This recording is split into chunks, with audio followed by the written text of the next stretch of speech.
ಸ್ವಾಮಿ ಕೊರಗಜ್ಜ ಓಂ ನಮೋ ಭಗವತೆ ವಾಸುದೇವಾಯ. ನಿಮ್ಮ ಜೀವನದಲ್ಲಿರುವಂತಹ ನಿಮ್ಮ ವ್ಯಕ್ತಿ, ನಿಮ್ಮ ಪ್ರೇಮಿ ಇರ್ಬೋದು, ನಿಮ್ಮ ಫ್ರೆಂಡ್ ಇರ್ಬೋದು, ಅಥವಾ ನಿಮ್ಮಿಬ್ಬರ ಮಧ್ಯೆ ಏನೇ ಒಂದು ಸಂಬಂಧ ಇರ್ಬೋದು. ಅದು ನಿಮ್ಮ ಹುಡುಗ ಅಥವಾ ಹುಡುಗಿ ಆಗಿರ್ಬೋದು. ಇವಾಗ ನಿಮ್ಮ ಜೊತೆ ಅಂದರೆ ಚೆನ್ನಾಗಿ ಮಾತನಾಡೋದೇ ಇರ್ಬೋದು, ನಿಮಗೆ ಸರಿಯಾಗಿ ಟೈಮ್ ಕೊಡೋದೇ ಇರ್ಬೋದು. ಏನಾಗ್ತಾ ಉಂಟು ಅಷ್ಟಕ್ಕೆ ಒಬ್ಬ ವ್ಯಕ್ತಿ ಬದಲಾಗಬೇಕು ಅಂದರೆ ಏನೇ ಒಂದು ಕಾರಣ ಇಲ್ಲದೆ ಅವರು ಚೇಂಜ್ ಆಗಲ್ಲ. ಕೆಲವೊಂದ್ಸಲ ನಾವು ಅವರದೇ ತಪ್ಪು ಅಂತ ಅಂದ್ಕೊಳ್ತೇವೆ, ಇನ್ನು ಕೆಲವೊಂದ್ಸಲ ಅಲ್ಲೇನೋ ಸಮಸ್ಯೆ ಆಗಿರ್ಬೋದು ಅಂತ ನಾವು ಅಂದ್ಕೊಳ್ಳಿಕ್ಕೆ ಹೋಗಲ್ಲ. ಏನಕ್ಕಂದರೆ ಇವರು ಬೇಕಾಗಿ ನಮ್ಮನ್ನು ಅವಾಯ್ಡ್ ಮಾಡ್ತಾ ಇದ್ದಾರೆ. ಸೊ ಮುಂಚೆ ಇದ್ದ ಪ್ರೀತಿ ಈ ವ್ಯಕ್ತಿಗೆ ಇಲ್ಲ. ಅವರ ಮನಸ್ಸನ್ನು ಅರ್ಥ ಮಾಡ್ಕೊಳ್ಳಿಕ್ಕೆ ನಾವು ಹೋಗ್ತಾ ಇಲ್ಲ. ಏನಕ್ಕೆ ಈ ಥರ ಆಗ್ತಾ ಉಂಟು? ಸೊ ನಮ್ಮ ವ್ಯಕ್ತಿ ಫಸ್ಟ್ ಚೆನ್ನಾಗಿದ್ರು, ಬಟ್ ಇಲ್ಲಿ ಏನಾದರೂ ಸಮಸ್ಯೆ ಆಗ್ತಾ ಉಂಟಾ, ಅಥವಾ ಅವರ ಲೈಫಲ್ಲಿ ಬೇರೆ ಯಾರಾದರೂ ಇದ್ದಾರಾ, ಏನಾಗ್ತಾ ಉಂಟು, ಅವರ ಕರೆಂಟ್ ಸಿಚುವೇಶನ್ ಏನು, ಅವರ ಮನಸ್ಸಿನ ಫೀಲಿಂಗ್ ಏನು ಅಂತ ನೋಡ್ಕೊಳ್ಳೋದು ತುಂಬ ಮುಖ್ಯ ಆಗುತ್ತೆ. ನಿಮ್ಮ ಹುಡುಗ ಇರ್ಬೋದು, ಹುಡುಗಿ ಇರ್ಬೋದು, ಆ ವ್ಯಕ್ತಿಯನ್ನು ನೆನಪು ಮಾಡ್ಕೊಳ್ಳಿ, ಅವರ ಹೆಸರನ್ನು 3 ಸಲ ಹೇಳ್ಕೊಳ್ಳಿ, ಅವ್ರ ಜೊತೆ ಕಳೆದಂಥ ಸುಂದರವಾದ ಕ್ಷಣಗಳನ್ನು ನೆನಪು ಮಾಡ್ಕೊಳ್ಳಿ, ಪ್ರಾರ್ಥನೆ ಮಾಡ್ಕೊಳ್ಳಿ. ಆ ವ್ಯಕ್ತಿಯ ಏನು ಒಂದು ಕರೆಂಟ್ ಸಿಚುವೇಶನಲ್ಲಿ ಅವರ ಪರಿಸ್ಥಿತಿ ಹೇಗೆ ಉಂಟಂತ ನೋಡುವ.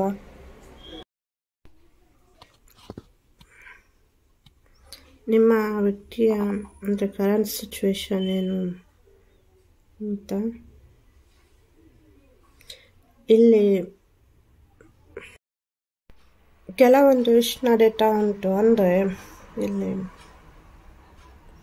ಸಮಸ್ಯೆ ಆಗ್ತಾ ಉಂಟು. ನಿಮ್ಮ ವ್ಯಕ್ತಿಗೆ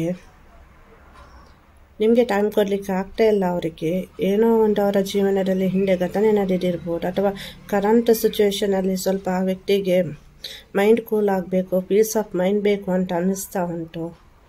ಅದು ಜಾಬ್ ರಿಲೇಟೆಡ್ ಇರ್ಬೋದು ಅಥವಾ ಫ್ಯಾಮಿಲಿ ರಿಲೇಟೆಡ್ ಇರ್ಬೋದು. ಅವರ ಮನಸ್ಸಿಗೆ ಸಮಾಧಾನ ಇಲ್ಲ, ಅವರ ಮನಸ್ಸಿಗೆ ಖುಷಿ ಇಲ್ಲ, ಸಮಾಧಾನ ಇಲ್ಲ. ಅಂದರೆ ನಿಮ್ಮ ಜೊತೆ ಚೆನ್ನಾಗಿ ಟೈಮ್ ಕಳಲಿಕ್ಕೂ, ಅಂದರೆ ಖುಷಿಯಾಗಿ ಮಾತನಾಡಲಿಕ್ಕೆ ಅಥವಾ ಔಟಿಂಗ್ ಹೋಗ್ಲಿಕ್ಕೂ ಆ ವ್ಯಕ್ತಿಗೆ ಮನಸ್ಸಾಗ್ತಾ ಇಲ್ಲ. ಹಿಂದಿನ ಘಟನೆಯಿಂದ, ನೋವಿನಿಂದ ಹೊರಬರಲಿಕ್ಕೆ ಟ್ರೈ ಮಾಡ್ತಾ ಇದ್ದಾರೆ.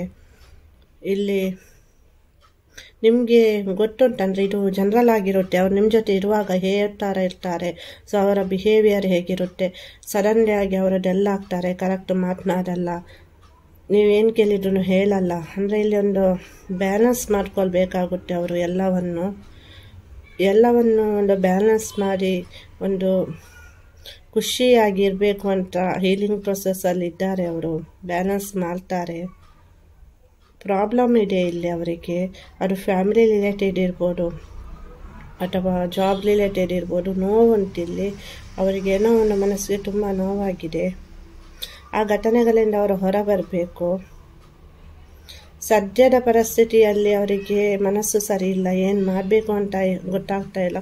ಸೊ ಅವರ ಮೈಂಡ್ ಯಾವಾಗ ಸರಿಯಾಗುತ್ತೆ, ಅವರ ಮನಸ್ಸು ಯಾವಾಗ ಖುಷಿಯ ಕಡೆ ಹೋಗುತ್ತೆ, ಖಂಡಿತವಾಗಿಯೂ ಅವರು ಒಂದು ಬದಲಾವಣೆಯನ್ನು ಮಾಡ್ಕೊಳ್ತಾರೆ. ತಮ್ಮಲ್ಲಿ ಖುಷಿಯಾಗಿ ಇರಬೇಕು, ನಿಮ್ಮ ಜೊತೆ ಚೆನ್ನಾಗಿ ಇರಬೇಕು ಅಂತ ಅವ್ರು ಅಂದ್ಕೊಳ್ತಾರೆ. ಕೆಲವೊಂದು ಸಲ ಅಂದ್ಕೊಳ್ತಾರೆ, ಇದು ನನ್ನ ನಿಜವಾದ ಪ್ರೀತಿನ, ನನಗೆ ಇವರು ಪರ್ಫೆಕ್ಟ್ ಮ್ಯಾಚಾ, ನಾನು ಇವರಿಗೆ ಪರ್ಫೆಕ್ಟ್ ಮ್ಯಾಚಾ. ಅಂದರೆ ನಿಮ್ಮನ್ನು ತುಂಬ ಸಿನ್ಸಿಯರ್ ಆಗಿ ಮನಸಾರೆ ಪ್ರೀತಿ ಮಾಡ್ತಾರೆ, ತುಂಬ ಪ್ರಾಮಾಣಿಕವಾದಂತಹ ವ್ಯಕ್ತಿ. ಬಟ್ ಇಲ್ಲಿ ಅವರಿಗಿರುವಂತಹ ಕೆಲವೊಂದು ನೋವು ಇರ್ಬೋದು, ಹಿಂದಿನ ಘಟನೆಗಳಿರ್ಬೋದು, ಪದೇ ಪದೇ ಮನಸ್ಸಿಗೆ ನೋವು ಮಾಡ್ತಾ ಉಂಟು, ನೋವು ಕೊಡ್ತಾ ಉಂಟು. ಹಾಗಾಗಿ ಇಲ್ಲಿ ಆ ನೋವಿನಿಂದ ಆ ವ್ಯಕ್ತಿ ಹೊರಬರಬೇಕಾಗುತ್ತೆ. ಕೆಲವೊಂದನ್ನು ನಿಮ್ಮ ಜೊತೆ ಅವರು ಹೇಳಿಕೊಂಡಿಲ್ಲ. ನಿಮ್ಮ ವಿಷಯ ನಿಮ್ಮ ವ್ಯಕ್ತಿಗೆ, ಅಂದರೆ ನಿಮ್ಮ ವ್ಯಕ್ತಿಯ ಮನೆಯವರಿಗೆ ಗೊತ್ತಾಗಿರ್ಬೋದು.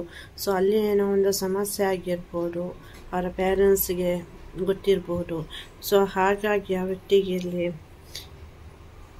ಇವಾಗ ಸ್ವಲ್ಪ ಬ್ರೇಕಪ್ ಆಗಿದೆ, ದೂರ ಆಗಿದ್ದಾರೆ ಅಂದ್ರೂ ಆ ವ್ಯಕ್ತಿ ರಿಟರ್ನ್ ಬರ್ತಾರೆ. ಅಂದರೆ ಪ್ರೀತಿಯಲ್ಲಿ ತುಂಬ ಪ್ರಾಮಾಣಿಕವಾಗಿದ್ದಾರೆ, ಸಿನ್ಸಿಯರ್ ಆಗಿ ನಿಮ್ಮನ್ನು ಪ್ರೀತಿ ಮಾಡ್ತಾರೆ. ಸ್ವಲ್ಪ ಮನಸ್ಸಿಗೆ ಕೆಲವೊಂದು ಘಟನೆಗಳಿಂದ ನೋವಾಗಿದೆ ಅವರಿಗೆ. ಎಲ್ಲನೂ ಒಂದು ಸರಿ ಆಗ್ತಾ ಉಂಟು. ಸದ್ಯದಲ್ಲೇ ಆ ವ್ಯಕ್ತಿ ನಿಮ್ಮ ಲೈಫಲ್ಲಿ ಅಂದರೆ ರಿಟರ್ನ್ ಬರ್ತಾರೆ. ಇದೆಲ್ಲ ಸರಿಯಾದಾಗ ಅಂದರೆ ಸ್ವಲ್ಪ ವೆಯ್ಟ್ ಮಾಡಬೇಕಾಗುತ್ತೆ, ಒಮ್ಮೆನೇ ಎಲ್ಲನೂ ಆಗಲ್ಲ. ಈ ಪ್ರೀತಿಯಲ್ಲಿ ಒಂದು ಹೊಸ ಆರಂಭ ಅನ್ನೋದುಂಟು. ಅವರು ಅಂದರೆ ಏನೇ ಒಂದು ಸಮಸ್ಯೆ ಆದ್ರೂ ಕ್ಲಿಯರ್ ಆಗುತ್ತೆ. ರೋಸ್ ಕ್ರಾಸ್ ಅನ್ನೋ ಒಂದು ಬ್ರಾಸ್ಲೆಟ್ ಸಿಗುತ್ತೆ. ಸೊ ಅದು ಪ್ರೀತಿಯನ್ನು ಆಕರ್ಷಣೆ ಮಾಡುತ್ತೆ.